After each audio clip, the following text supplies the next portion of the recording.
আইপিএলের ইতিহাসে এবার অবিশ্বাস্য এক রেকর্ড গড়ল দুই গুরু শিষ্য। পাঞ্জাবকে হারিয়ে ফাইনালে ওঠার দিনে যে রেকর্ড গড়েছেন পাঞ্জাব কাপ্তান, সেই রেকর্ড গড়লেন দলটির কোচও।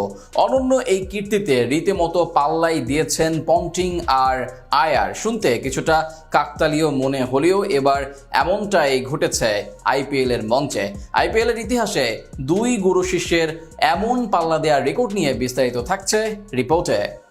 আইপিএলের ইতিহাসে এবার রীতিমতো অবিশ্বাস্য এক কীর্তি গড়ে দেখালেন পাঞ্জাব কাপ্তান শ্রেয়াস আয়ার, যা এযাবৎকালে আর কেউ করতে পারেনি। এবার তাই করে দেখিয়ে নিজেকে অনন্য এক উচ্চতায় তুললেন তিনি।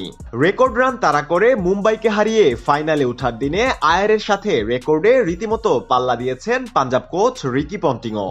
শুনতে কিছুটা কাকতালীয় মনে হলেও গুরু শিষ্যর এমন অবিশ্বাস্য রেকর্ড শুনলে চোখ কপালে উঠবে যে কারো। শ্রেষ্ঠত্বে যে কেউ কারো থেকে কম যান না, এবার যেন সেটারই প্রমাণ করলেন আইপিএল এর মঞ্চে। গেলদিন চলমান আইপিএল এর দ্বিতীয় কোয়ালিফায়ার ম্যাচে রোহিত শর্মার মুম্বাই ইন্ডিয়ান্সের বিপক্ষে বাঁচা মরার লড়াইয়ে নামে পন্টিং আয়ারের পাঞ্জাব। আগে ব্যাট করতে নেমে ফাইনালে ওঠার মিশনে 204 রানের টার্গেট ছুড়ে দেয় মুম্বাই ইন্ডিয়ান্স।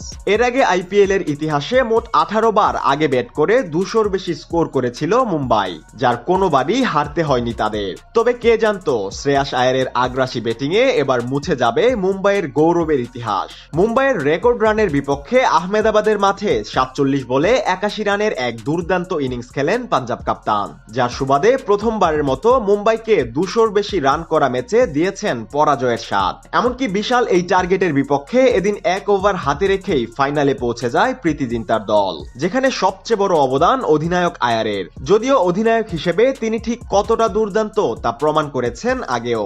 এর আগে 2020 সালে দিল্লিকে নেতৃত্ব দিয়ে ফাইনালে তুলেন তিনি। এরপর গেল আসরে শাহরুখ খানের কলকাতা নাইট রাইডার্সকেও ফাইনালে তুলেন অধিনায়ক আয়ার।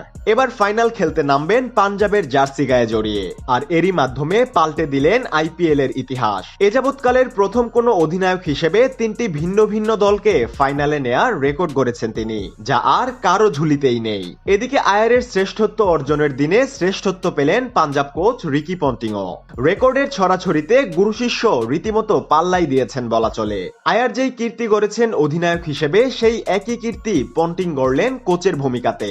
আইপিএল এর ইতিহাসে প্রথম কোচ হিসেবে 3টি ভিন্ন ভিন্ন দলকে ফাইনালে তুলেছেন এই অজি গ্রেট। এর আগে 2015 সালে মুম্বাই ইন্ডিয়ান্সকে ফাইনালে তুলেছিলেন কোচ হিসেবে। এরপর 2020 সালে দিল্লি ক্যাপিটালসকে ফাইনালে পৌঁছানোর পর গেলদিন পাঞ্জাব কিংসকে ফাইনালে নিয়ে অনন্য এক রেকর্ড গড়লেন তিনি, যা যাবৎকালে আইপিএল এর আর কোনো কোচেরই নেই। বিষয়টা কিছুটা কাকতালীয় মনে হলেও গুরু শিষ্যর এমন কীর্তিতে এবার অবাক পুরো আইপিএল। তাছাড়া মুম্বাই ইন্ডিয়ান্সকে হারানোর মাধ্যমে 11 বছর পর আইপিএল এর ফাইনালে যাচ্ছে পাঞ্জাব। এর আগে 2014 সালে নিজেদের ফ্র্যাঞ্চাইজি ইতিহাসে প্রথমবারের মতন ফাইনাল খেলেছিল তারা।